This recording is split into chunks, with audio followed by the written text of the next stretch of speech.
তো আমাদের মোটো blog setup থেকে আজকে ব্লগ স্টার্ট হচ্ছে again. Good morning everyone, welcome back to the channel.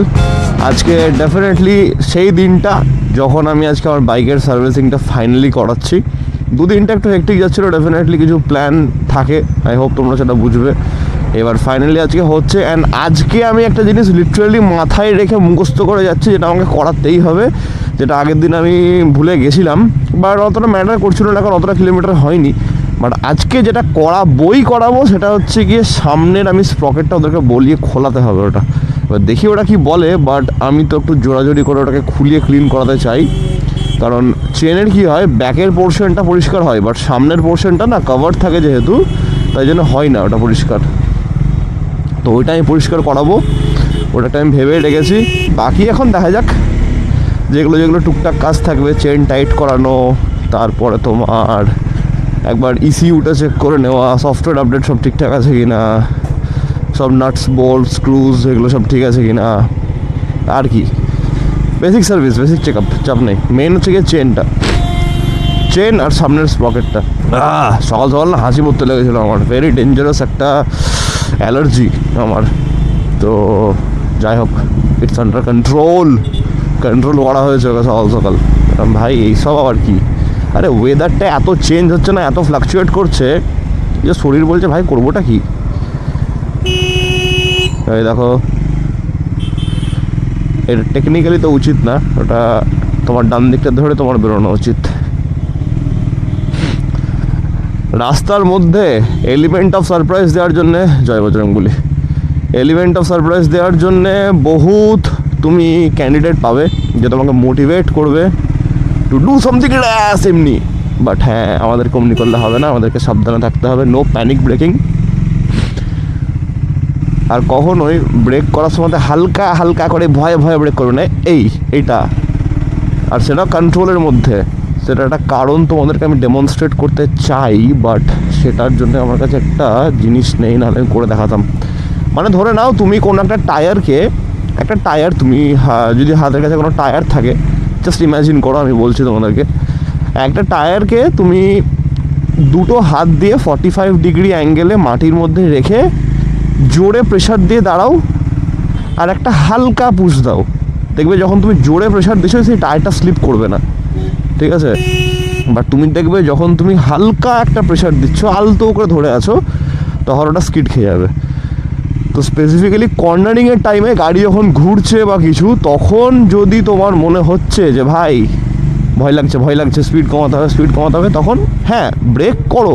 It's not like একদম কষিয়ে ব্রেক করো, সেটা না, বাট একদম এই আলতো করে ব্রেক এটাও একদম করবে না। এটা করলে there is a high chance যে তুমি স্কিড খেয়ে উল্টি পড়ে যাবে, মানে কর্নার ছাড়িয়ে তুমি বেরিয়ে চলে যাবে, ডিভাইডারে মারতে পারো। তো এগুলো কিছু ব্যাপার থাকে। তারপরে যখন তুমি গাড়ি কর্নারের মধ্যে লিন করে গাড়ি ঘোরাচ্ছ, দেখবে অনেক সময় আমরা অনেক অ্যাক্সিডেন্টস দেখে থাকি, কর্নারিং করতে গিয়ে গাড়ি বেরিয়ে গেছে, মানে ডান দিকে যদি কর্নার ঘুরছে রাস্তার, ও বাঁ দিকে মেরে দিয়েছে, মানে গাড়ি লিন করতে পারেনি। এটা একটা সবথেকে বড় কারণ কি জানো, তাহলে সবথেকে বড় কারণ হচ্ছে গিয়ে ভিজুয়াল।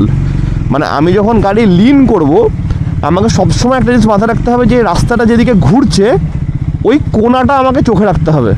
মানে এখন যদি আমি দেখতে পাচ্ছি রাস্তাটা বাঁ দিকে ঘুরছে, তো আমার চোখ সবসময় বাঁ দিকে থাকবে নাকি ডান দিকে চোখ রাখা মানেই তুমি কন্ট্রোল করতে পারবে না, তোমার ভয় লাগবে, তুমি কনফিডেন্স পাবে না, তুমি উল্টাবে গাড়ি নিয়ে, আইদার গিয়ে ওই ডিভাইডার বা দেওয়ালে মারবে, বা তোমাকে এমন স্লো করে দেবে পিছন থেকে গাড়ি তোমাকে মেরে দেবে।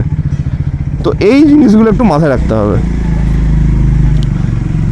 সকাল দুটো প্রো টিপ দেওয়া হয়ে গেল তোমাদেরকে, এগুলো করতে হবে। মানে এগুলো যখনই আমরা রাইড করি না, অনেক কিছু জিনিস মাথায় রাখতে হবে, অনেক কিছু জিনিস, ছোটোখাটো জিনিস অনেক কিছু মাথায় রাখতে হবে। এবার ধরো না তুমি আজকে একটা 80-100 স্পিডে যাচ্ছ, তুমি হাইওয়েতে ক্রুজ করছো, খুব ভালো কথা, কিন্তু হাইওয়েটা ঘুরছে, এটা সলিড একটা টার্ন নিচ্ছে হাইওয়েটা, তখন তুমি কী করবে? তখন তুমি স্লো করবে, 60 করবে, 50-এ নামাবে? না, হবে না। ওটা করলে there is a high chance পিছন থেকে যদি কোনো একটা ওভারলোড গাড়ি আসে, সেটা তোমার জন্য হুট করে স্লো করতে পারবে না, দেখা গেল তোমার একটা অ্যাক্সিডেন্ট হতে পারে। তো তখন কি করবে, রাস্তাটা যেদিকে ঘুরছে ওই কোণার দিকে চোখটা রাখবে, আর গাড়িটাকে নিজের মতন করে, এমনিও না যে তোমাকে একদম বিশাল লিন করে দিতে বলছে, না সেটা না, যতটা তোমার দ্বারা লিন হয় অতটাই লিন করো, কিন্তু চোখটা রাখো একদম ওই কর্নারটার দিকে, তাহলে দেখবে কোনো প্রবলেম হচ্ছে না, তোমার গাড়ি আপনি আপ ঘুরে গেছে। চলো, ওয়েদার লুকস গুড, বাট জানো তো ব্যাপারটা কি, আমার বাড়ির ওদিকেরটা এত ঠান্ডা জায়গা না, এত ঠান্ডা, বিশাল ঠান্ডা জায়গা ওদিকটা। আমার ভালো লাগে টেকনিক্যালি ওই বাড়ির জায়গাটা, মানে আমাদের বাড়ির ওই দিকটা বলে বলছি না, বাট অ্যাকচুয়ালি ফাঁকা ফাঁকা জায়গা, তো নিরিবিলি জায়গা, তো খুব বেশি আওয়াজ নল এসব কিছু নেই, তো খুব ভালো লাগে ওই জন্যে। আর বলা যায় না দুদিন বাদে সেটাও ভর্তি হয়ে যাবে, বাট হালকা রোদটা আছে তো তো ঠিকঠাকই লাগছে। কালকে আমাকে ফোন করেছিল সৌনক দা ট্রায়াম্ফ থেকে, দাদা আসছো নাকি আজকে? না আজকে তো আসছি না, কালকে আসছি। চলো আজকে যাওয়া যাক, কাজগুলো করানো যাক। আরে আমি ওয়েট করছিলাম এই অ্যাডজাস্টেবল ক্লাসটার জন্যে, তো ওটা মনে হয় এখনও ঢোকেনি, আজকে একবার জিজ্ঞেস করবো গিয়ে যে ওটা এসছে কিনা। ও হ্যাঁ, আমি তো একটা জিনিস ভুলেই যাচ্ছিলাম, অক্সের কথা বলতে হবে ভাই, অক্সের কথাটা জিজ্ঞেস করতে হবে, জানতে হবে অক্স রিলেটেড, যে অক্স ইনস্টল করলে কি প্রসিডিওর মেনটেন করা উচিত, ব্যাটারি আপগ্রেড করা উচিত নাকি ব্যাটারির কি করা উচিত, ওটা নিয়ে একটু কথা বলতে হবে। ঠিক ঠিক ঠিক, অক্স। আরে ভাই ভাই ভাই ভাই ভাই ভাই আস্তে, আমি অ্যাকচুয়ালি স্ট্র্যাপটা লাগাইনি তো, তাই তো ফ্যার ফ্যার ফ্যার করছে সাইড থেকে। এখন পাওয়া যায় যেটা, সেটা হচ্ছে কি অফিস ক্রাউড, তাই জন্যে এত গাড়ি আছে রাস্তার মধ্যে। এই টাইমে ইএমআই বাসে তো একটু এক্সপেক্টেড ভাই, তাও আমি বলবো এখন কম লাগছে, অ্যান্ড তাই জন্যেই আমি একটা শর্টকাট যেটা নিই সেটাই নেব। এই দেখো এই দেখো এই দেখো এই দেখো দেখো দেখো, সিগন্যাল সিগন্যাল। আমাদের গাড়ি কত কিলোমিটার চললো একটু দেখি, 4410, নাইস। আমাদের গাড়ির বয়স হলো প্রায় 8 মাস, ভালো, নাইস। 4410, good good good.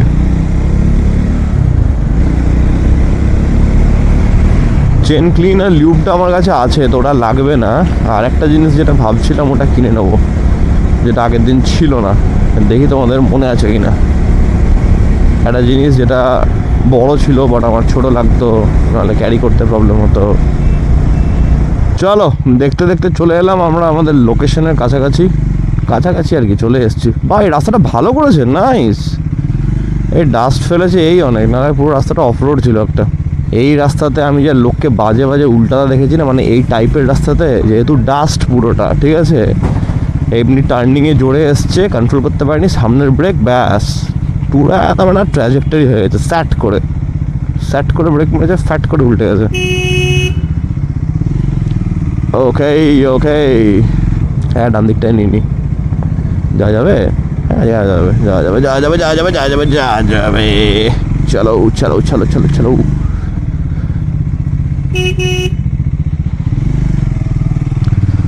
চলে এসছি চলে এসছি চলে এসছি চলে এসছি। ওরে বাবা রে কি ঝাঁকুনি রে।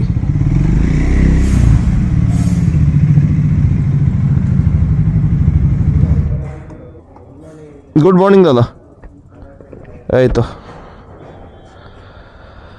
বেসিক সার্ভিস করাবো, আর আজকে একটু সামনের স্প্রকেটটা একটু খুলে একটু ক্লিন করাবো চেনের, ওটা আগের বার হয়নি। লাগালে ব্যাপার হচ্ছে কি, কোনো কি পার্টিকুলার প্রসেস থাকে যে ব্যাটারি আপগ্রেড করা উচিত বা কি হবে না হবে, কিন্তু ডাইরেক্ট ব্যাটারি থেকে নেওয়া চলবে না। মানে তোমরা কি কোনো কিছু রেকমেন্ড করো যে কত ওয়াটের কিছু কেনা উচিত? না ওয়াটের কিছু নেই, যেন না ব্যাটারি থেকে ডাইরেক্ট নেওয়া হয়। আমি কিনলে এখান থেকে লাগাবো, তোমাদের এখান থেকে লাগানো যাবে তো? তাহলে প্রথমে কাজ শুরু হচ্ছে আমাদের ব্রেক ক্লিনার দিয়ে, ব্রেকটা ক্লিন হবে, তারপরে ফ্লুইডসগুলো সব টপ আপ হবে, চেনটা টাইট হবে, আর বললাম যে সামনের ওটা একটু খুলে দেখে নিতে, তারপরে তোমার ফ্লুইডস যেগুলো আছে ব্রেক ফ্লুইড থেকে শুরু করে সব কিছু দেখা হবে। তো মানে বেসিক চেক আপ একটা জিনিস যেটা আমার দেখতে খুব খারাপ লাগে, বাট আমি ইচ্ছা করে সার্ভিসটা চাইছিলাম আগে করিনি, তারপরে আমি ক্লিনটা করাবো, নাহলে এতটা ড্রাই আমি কোনোদিন রাখি না চেনটাকে, আমার দেখে মায়া লাগছে। বাট ঠিক আছে, আজকের দিনটা হয়ে যাক, দিয়ে হবে।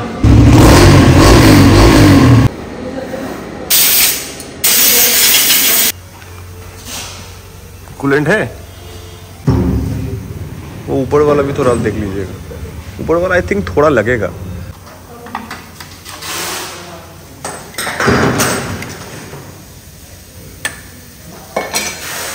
এই হচ্ছে চেন সামনের, জন্যই বলছিলাম এই যে সামনের জায়গাটা কতটা নোংরা আছে দেখো।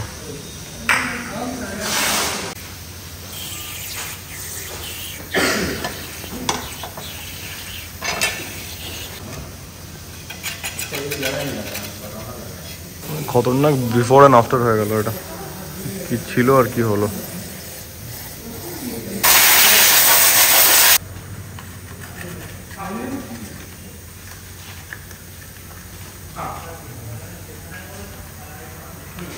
ये जो जगह काला हो चुका है ना बेंट पाइप का, इसको मतलब ये उतारने के लिए केमिकल आता है, पता है आपको? वो WD-40 है या फिर कुछ और है? नहीं वो दूसरा मटेरियल, वो पॉलिश होता है। লাস্ট কাজ সফটওয়্যার চেক। একটা অফার চলছে এখন এই ডিলারশিপে, সেটা হচ্ছে কি টাইগার 900-এর উপরে 2 লাখ টাকা অফ আছে অন রোডের ওপরে।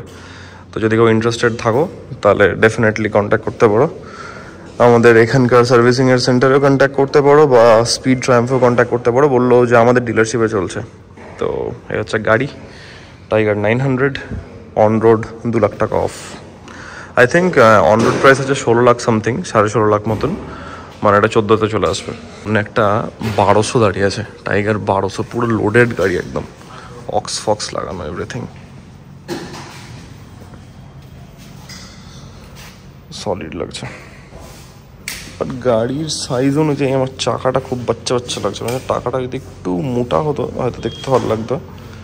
গাড়িটা যে লেভেলে হেভি আছে, চাকাটা পুচকি লাগছে দেখে। টাটা সোনক দা, টাটা। আরে বাবারে দাদা, টাটা। আচ্ছা ঠিক আছে, চলো আমাদের কাজ হয়ে গেল। অ্যান্ড যেটা ভাবছিলাম, ডেফিনেটলি প্রচণ্ড নোংরা ছিল, প্রচণ্ড। অ্যান্ড এখন যেহেতু ক্লিন হয়ে গেছে সামনেটা, তাই জন্য গাড়ির আবার স্মুথনেস চলে আসছে একটা টায়ারের মধ্যে, যেটা আমি ফিল করতে পারছি। যাই হোক, ভালো জিনিস। শুধু আমি পরে বাড়িতে একবার চেন ক্লিনটা করিয়ে নেবো, ব্যাস। বেসিক যেগুলো কাজ থাকে না, সেগুলো করাতেই হয়, কিছু করার নেই। এই যে আজকে করানো আছে বলে ওরাও বলছে যে আপনি এতটা মেনটেন করেন বলে গাড়িটাও ঠিক আছে। না, তা ঠিক, কারণ আজকে যখন আমি প্রথম গাড়িটা কিনেছিলাম তখন যা গাড়ির কন্ডিশন ছিল, এখন অবধি সেই পাওয়ার, সেই কন্ডিশনটা মেনটেন আছে। And that is a very good thing. ঠিক আছে, ভালো।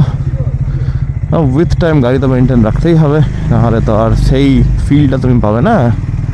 ফিল পাওয়ার জন্য তোমাকে একে ঠিকঠাক ফিল দিয়ে রাখতে হবে যে বাবা you are taken care of. আর বেশি আমাদের কিছু লাগেও নি, 595 লেগেছে, তো 590 নিল, ভালো জিনিস, ঠিক আছে। আর ব্রেক লিভার একটা এসছিল, ক্লাচ আর ব্রেক, বাট এসেই শেষ হয়ে গেছে, মানে ওটা অ্যাডজাস্টেবল, নতুন লঞ্চ করেছে। তো আমি বললাম ঠিক আছে, আসলে একটা আমাকে ফোন করে রেখে দিও, তাহলে আমি পরে এসে লাগিয়ে নেবো। বলে ঠিক আছে, কারণ ওটা এতটাই হাই ডিমান্ড হয়ে গেছে যে বলছে আসছে আর শেষ হয়ে যাচ্ছে, মানে সব লোকে আসছে লাগিয়ে নিচ্ছে একটা করে। আর আমার রাইডটাও অনেক দিন পর হলো, আর সার্ভিসিংটা অনেক দিন পর হলো, মাঝখানে একটা গ্যাপ পড়ে গেছিলো। ঠিক আছে, ওটা নিয়ে হাসি মজা হচ্ছিলো, বলছে যে স্যার আপনি টাইগার 900টা নিয়ে নিন। আর হ্যাঁ সেটাই, দুদিন আগে এটা নিলাম, এখন ওটা নিয়ে নেবো। আর তখন কেন অফার ছিল না আপনাদের, তাহলে তখন ওটাই নিতাম। তো ওটা নিয়ে হাসি মজা হচ্ছিলো, ভালো। তবে আমিও আজকে ওটাই বলছিলাম সোনাকদাকে যে 900 নেওয়া I think is much better then going for the 1200। দেখো আমি পাতি কথা বলছি, এটা ফ্যাক্ট। যেটা হচ্ছে তোমার যদি আজকে পয়সা আছে অঢেল, তাহলে গো ফর 1200। কারণ দুটো ব্যাপার, এক হচ্ছে গিয়ে তুমি যখন গাড়ি লোড করবে মানে অ্যাক্সেসরিজ দিয়ে, তখন প্রচুর টাকা বাড়বে, প্লাস গাড়ির মেনটেনেন্সও বহুত হাই, প্লাস নাম্বার 3 হচ্ছে গিয়ে তুমি ওই গাড়ি ইউটিলাইজ করতে পারবে না ভাই। তুমি এখানে কোথায় ইউটিলাইজ করবে অত পাওয়ার? 1200 পাওয়ার, যে কোনো 1200, সেটা জিএসএ হোক আর ট্রায়াম্ফ হোক। তাই জন্যে আমি প্রেফার করব বা করি যে যদি কোনো দিন আমি আপগ্রেড করি বাইক, এখন তো প্রশ্ন আসছে না, কারণ এটা আমার বাচ্চা, ঠিক আছে, আর একে আমি কোনোদিন হাতছাড়া করবো না। প্লাস এ যা বাইক, ওয়ার্থ ইট, ঠিক আছে। 900-এও আপগ্রেড করাটা ডেফিনেটলি একটা শখের জন্য হবে, প্লাস হয়তো একটু বেশি কমফর্ট যেদিন আমার মনে হবে যে হ্যাঁ নিলে ভালো হয় বা কিছু, বা প্রচুর লাগেজ নিয়ে ট্যুর করছি, কোনো বড় ট্যুর হচ্ছে ফ্রিকোয়েন্টলি, তখন। তাছাড়া স্ক্র্যাম্বলার 400 রক্স ভাই, কোনো চাপই নাই। মানে একদিনে 500 কিলোমিটার যেখানে আমি পিলিয়ন নিয়ে স্মুথ হয়ে যাচ্ছে, সেখানে আমি 1000 কিলোমিটারও আমি যদি সোলো রাইডও ভাবি আরামসে হবে, আরামসে, কোনো চাপই নাই। তো আমি কোনো দিন যদি প্রেফার করি বড় বাইক নেওয়ার, তাহলে আই উইল গো ফর 900। তো ওটাই ও বলছিল যে আপনি 900 নিলে ভালোভাবে গাড়ি আপগ্রেড করে সব কিছু করে নিতে পারবেন। সেখানে 1200-এর দামও প্রচুর, অ্যাক্সেসরিজ নিয়ে আরও দাম বাড়বে। তো আপনার যদি মানে আজকে শখে কিনছেন, অঢেল টাকা আছে, তাহলে ঠিক আছে। তো ওটাতে আমি ওর সঙ্গে একমত যে ভাই ওটা পুরোটাই তোমার শখিয়া ব্যাপার, 1200 কেনা, না হলে 1200 কি 600টাও পারপাস সলভ করে দেয়, এমন না। তো ওটাই হচ্ছে ব্যাপার। দেখো এ যাবে ডান দিকে, কিন্তু চলে এসছে বাঁ দিকে। এইগুলোই হচ্ছে হেভি ড্রাইভারের লক্ষণ। ভাই বহুত স্মুথ লাগছে, মানে লিটারালি আমি ফিল করতে পারছি যে নোংরাটা বেরোনোর পর কত স্মুথলি চেনটা মানে মুভ করছে। নাইস। আমি ওই জন্য বলছিলাম না তোমাদেরকে যে ওটা ক্লিন করাবোই এবার আমি, অ্যান্ড প্রচুর নোংরাও ছিল, তো ভালো ক্লিনও হয়ে গেল। Nice nice. চলো আমাদের ঠিকঠাক টাইমের মধ্যে হয়ে গেছে, 12:30 বাজছে। বাড়ি যাব, রান্নাবান্না করে খাওয়া দাওয়া করে বেরোতে হবে। Weekly check up, tyre check আপের জায়গাতে নাইট্রোজেন ভরাতে 1 minute. Yes yes yes yes yes. আচ্ছা, মিস্টার ইন্ডিয়া হয়ে গেল নাকি? এটাকে না আমি একটু উইকলির মধ্যে রাখছি, কারণ রিসেন্টলি আবার সেদিন নজলটা কাটলো। বললাম ভাই কেন ভাই, ভুল ভাল কারণে কেন, এটা তো হয়, কিছু কিছু বলার থাকে না। যাই হোক, আপাতত শোরুমে আছে, একটু কাজ নিয়ে ব্যস্ত আছি। আবার কিছু ব্লগেরও কাজ করছি, যে ব্লগটা তোমরা কালকে দেখছো। মানে এটাকে বলা হচ্ছে টাইম ম্যানেজমেন্ট। শিখছি আমি সেই জিনিসটা।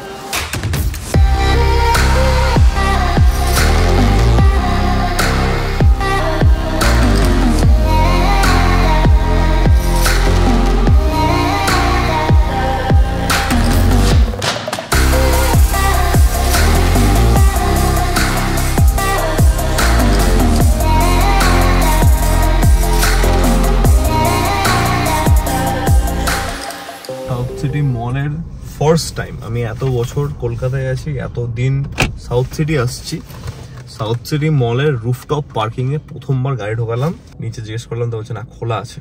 চলো যাওয়া যাক, তোমাদেরকে ভিউটা দেখায় বাইরে। Let's go.